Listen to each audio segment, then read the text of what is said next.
دي كيكة جوز الهند البرازيلية، بس عملتها بطريقة اقتصادية بدون حليب محلى مكثف وبصوص اقتصادي طعمه يجنن. كانت طالعة ترند من فترة، جربتها وعجبتني. الطريقة الأصلية كانت مكلفة جدا، بس برضو كنت حريصة وانا بحضر مقاديرها انها مش بس تطلع اقتصادية، لا كمان يطلع طعمها أقرب ما يكون للطريقة الأصلية. كل اللي هقول لكم عليه انكم هتاكلوا كيكة طعمها غني واخف كمان من الطريقة الأصلية.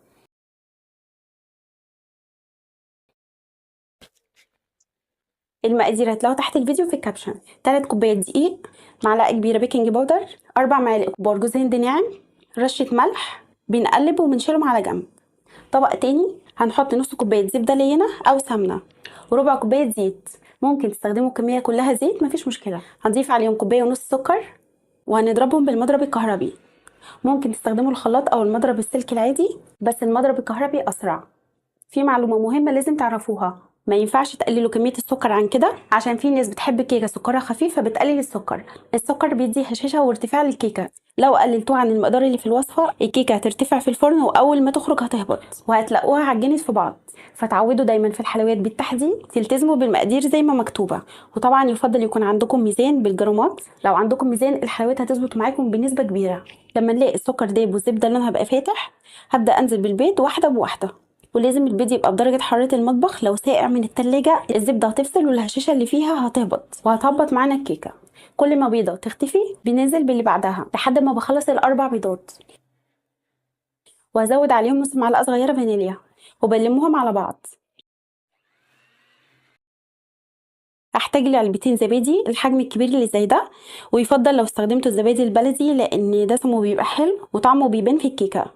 بالكوبايه المعياريه او بتاعه الشاي هيعملوا كوبايه مليانه، وبقلبهم مع باقي المكونات.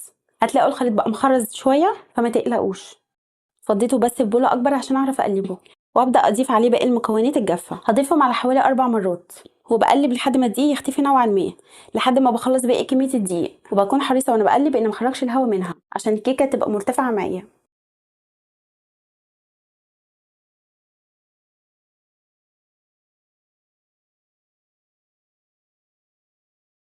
اخر حاجه هضيفها معلقه خل كبيره، هضيف عليها نص معلقه صغيره من البيكنج صودا.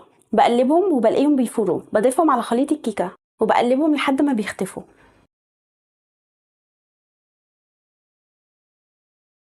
صينيه مقاس 28 بدهنها بالسمنه، وبنزل فيها خليط الكيك، وبسوي وشها بالسباتيولا. وبعصايه الشيش بلفها كده عشان اطلع منها اي فراغات هواء، وبدخلها في نص الفرن على الشبكه وتحتها من صاجة الفرن على درجه حراره 180. وما نفتحش عليها الفرن قبل نص ساعه عشان الحراره ما تخرجش بره الفرن والكيك يهبط معانا. وطبعا قبل ما نخرجها من الفرن بنختبرها بخله اسنان، لو طلعت نظيفه يبقى خرجوها، لو لسه فيها عجين بتدخلوها تكمل تسويتها. ولما تخرج من الفرن بنسيبها تبرد وتبقى بدرجه حراره المطبخ، وبعد كده بنقطعها. بالنسبه بقى للصوص اللي هنعمله، قبل كده عملت معاكم صوص شوكولاته بيضاء اقتصادي وقلت لكم انه ينفع بديل الحليب المحلى المكثف، فهو هينفعنا في وصفه زي دي. هنجيب طبق او صينيه ما تكونش كبيره قوي، كوبايتين لبن، هزود عليهم 3 معالق كبار شربات حلويات تقيل، ممكن تستبدلوا بعسل نحل او سكر، بس الشربات كان بجد وهم في الصوص. هنزود عليهم معلقتين كبار لبن بودره، واختياري هتزودوا معلقتين كبار قشطه او كريمه حلويات، وممكن طبعا تستغنوا عنهم بس هما بيعززوا الطعم. وبقلبهم، هما ما دوبوش معايا كويس بس بعدين ضربتهم بالهاند بلندر لحد ما يدوبوا. على بقى طريقه الترند هنحتاج كوبايه جوز هند خشن.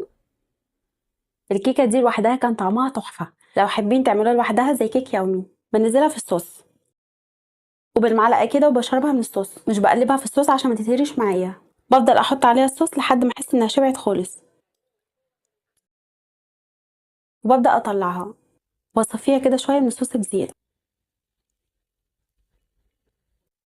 لازم تكون ايدي ناشفه قبل ما المس جوز الهند، وهبدا ارش عليها جوز الهند كده من كل الاتجاهات. ممكن ما تغلفوهاش بجوز الهند وتلفوها على طول في ورق الفويل وهتبقى عامله زي كيكه التريلاتشا. بصراحه انا عندي الولاد ما حبوش جوز الهند عليها. الكيكه وهي مسقيه بس طعمها حلو قوي، وخاصه لما باتت في التلاجة. وبكمل باقي كميه الكيكه بنفس الطريقه.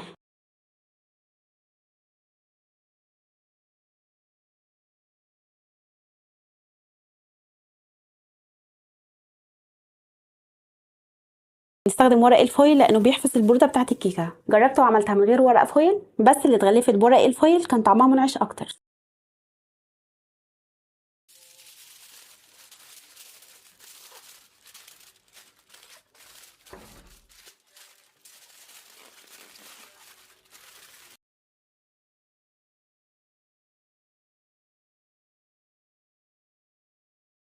بدخلها التلاجة وهنبدأ ناكل منها من بعد ساعتين. كل ما بتقعد في التلاجة اكتر كل ما بيبقى طعمها اغنى.